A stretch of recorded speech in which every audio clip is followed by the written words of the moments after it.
যে পণ্য কিনে বিল দেয় না, তো পরে দিমু আছে না নাই? কিয়ামতের দিন আল্লাহ তোর এই মাস্তানি ছুটাবে, চিল্লা এখন ঠিক কিনা? আনা খাসমুহুম, আমি নিজেই তাদের বিরুদ্ধে মামলা দায়ের করব। কথাটা কার? এজন্য বিশ্বনবী বললেন, খবরদার, মেহনতি মানুষ, খেটে খাওয়া মানুষ, এদের দোয়া কবুল হয়ে যায়। আতুল আজিরা আজরাহু ক্বাবলা আন ইয়াজিফা আরাকুহু, খবরদার। বিশ্বনবী বললেন, শ্রমিকের ঘাম শুকিয়ে যাওয়ার আগে তাদের পারিশ্রমিক মিটিয়ে দাও। বিশ্বনবীর বিখ্যাত হাদিস, আতুল আজিরা আজরাহু ক্বাবলা আন ইয়াজিফা আরাকুহু, শ্রমিকের ঘাম মাটিতে লাগার আগে, শুকিয়ে যাওয়ার আগে তাদের পারিশ্রমিক মিটিয়ে দাও। কেননা তারা যদি বদদোয়া করে তোমার জীবনকে জাহান্নাম বানিয়ে দিবে কে? বিষ্ণু ইসলাম সব সময় খেটে খাওয়া মানুষদেরকে আগলে রাখতেন। এজন্য সব সময় বিষ্ণু ইসলাম শ্রমিকদেরকে ভালোবাসতেন। শ্রমিক কোনো লজ্জা নাই, লজ্জা হচ্ছে অলসতায়। আজ থেকে এই মাহফিল, এই এত বড় আয়োজন, এত বড় গ্যাদারিং তখনই সার্থক হবে যখন আমরা এই সিদ্ধান্তে আসতে পারবো যে আমরা অলস সময় কাটাবো না, আমরা আমাদের এই সময়গুলোকে প্রোডাক্টিভ ওয়েতে কাজে লাগাবো, কোনো না কোনো কাজের সাথে জড়িত হব। Never under estimate any job, whether it's big or small, বড় হোক বা ছোট হোক, কোনো কাজকে আমরা ছোট করে দেখবো না। যে কোনো কাজ করো না ভাই, যে কোনো কাজ করো, তা যেন হয় সবার চেয়ে সবচেয়ে সুন্দর। আমাদের অবসর সময়গুলোকে কাজে লাগানোর দরকার আছে না নাই? আমরা নিজেদেরকে কর্মঠ করে, কর্মজীবী হিসেবে, শ্রমজীবী হিসেবে নিজেদেরকে প্রতিষ্ঠিত করতে চাই। রাজি আছো মুসলমান? লক্ষ্মীপুরের যুবক ছেলেরা আওয়াজ করে বলো, পারা যাবে? লজ্জা কিসে?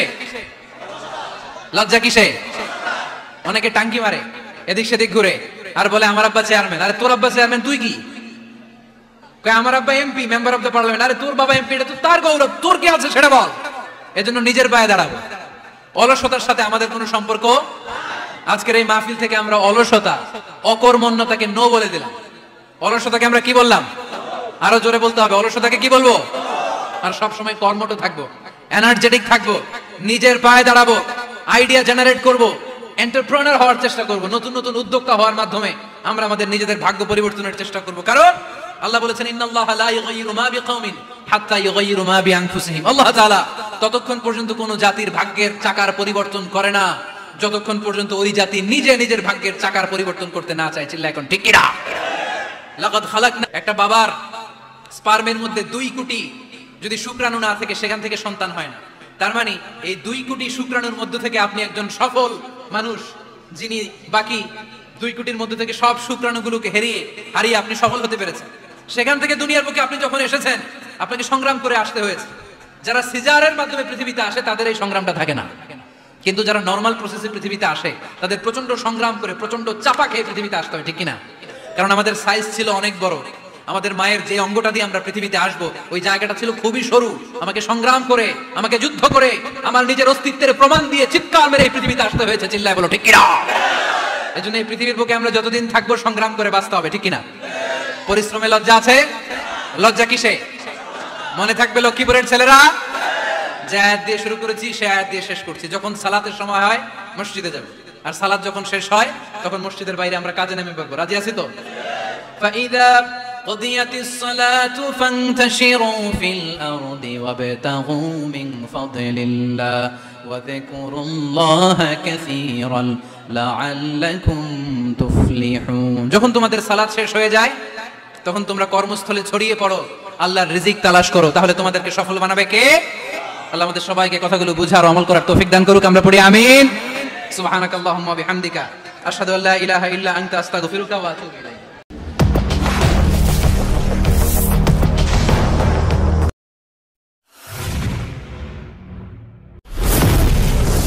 দিনটা ছিল জুমাবার। বিষ্ণু ইসলাম আরাফাতের ময়দানে দাঁড়িয়ে ঐতিহাসিক একটা ভাষণ দিলেন। এই ভাষণের নাম হলো বিদায় হজের ভাষণ। এই বিদায় হজের ভাষণেও খেটে খাওয়া মানুষের কথা বিশ্বনবী বাদ দেয় নাই।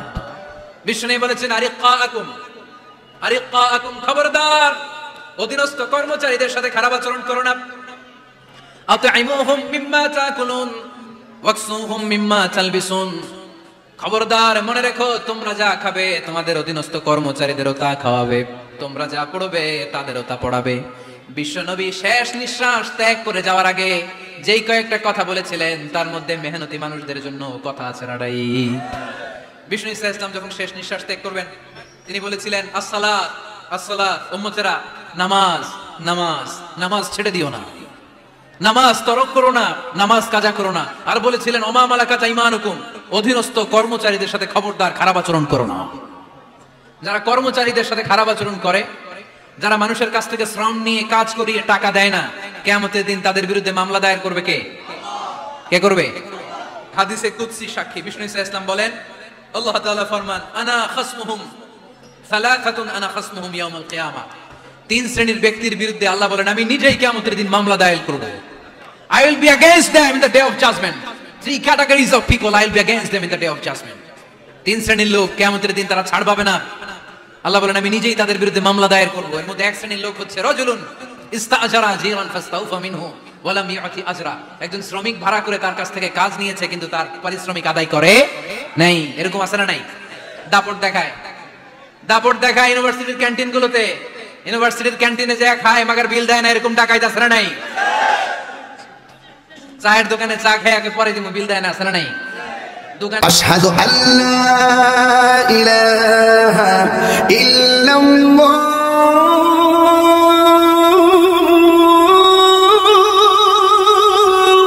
আশহাদু আন্না মুহাম্মাদান রাসূলুল্লাহ